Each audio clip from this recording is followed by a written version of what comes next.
I remember now the way you have of pushing back a lock of hair with one hand from your forehead, and my heart cries out and keeps crying. Farewell, my dear, my dearest, my own heart's own, my own treasure, my love. The Library is a 12-minute short film about a shy 13-year-old girl named Emily who rides her bike to the library each day after school. She begins receiving these little notes from a secret admirer that she discovers they're codes that correspond to books in the shelves. And when she goes and finds the book, she sees a little marker indicating a page, and she opens to that page and there's a faded pencil marking next to a passage. And she reads that to herself, and it's a beautiful romantic passage. It's a little secret admirer romantic whodunit until the third instance on the third day, which takes her to a different area of the library. She pulls down the book that she's meant to, and there's no marking for the page at all, and she hears a voice from the other side of the shelves.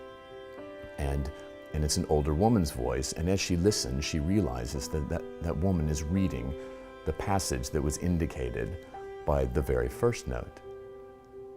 And she thinks, well, that's just a strange coincidence, and she looks through the gap that's been left by the book that she took down on the shelves, and she sees an old woman sitting there with a man who's obviously her husband.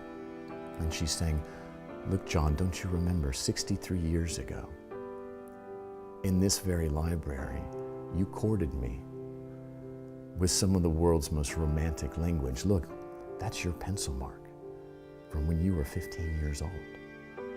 And he takes the book from her and he tries to put it on like it's his shoe.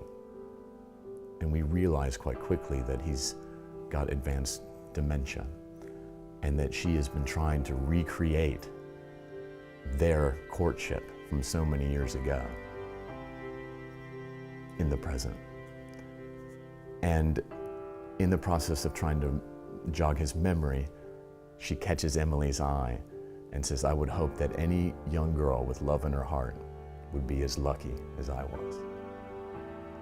And of course, Emily is completely shocked and surprised and sad that for what she's witnessing, but also sad that it hasn't been one of the two boys.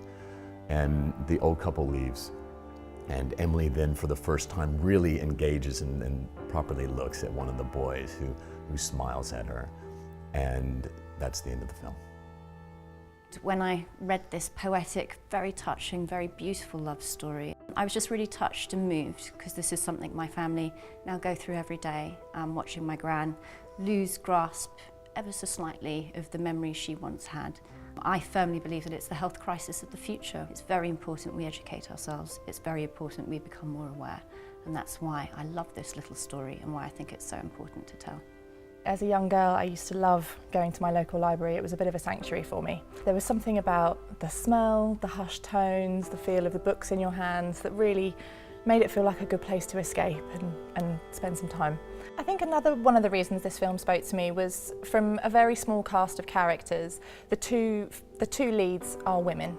And I think for me, the symmetry between the two female characters is really very beautiful. Certainly with Missy Keating, we've already got an actress who's going to bring Emily to life in a very subtle and poignant way, and I hope that once we get to the point of casting Ruth, we'll also have an older actress with much more experience who can bring that to the table. This is a very special film in the fact that it's drawing on an awful lot of goodwill from extremely talented and experienced people within the industry. Production are very experienced, who have a wealth of projects behind them, feature films. Our editor, Camp Pan, has a huge industry nods to his name and great experience. So we've brought together a team that can deliver something exceptional, and every single one of these people is so committed to this project that they're giving their time for free. So what we're trying to do is bring together all the elements that we need to pay for the bare bone costs that we cannot avoid, and then the rest we'll make happen out of goodwill. It's a real challenge to have a powerful piece in the short film format, and to have a beginning, middle, end, and keep the audience entertained, but also engage them on an emotional level that's meaningful by the end of it. And And I do think that this film has that potential.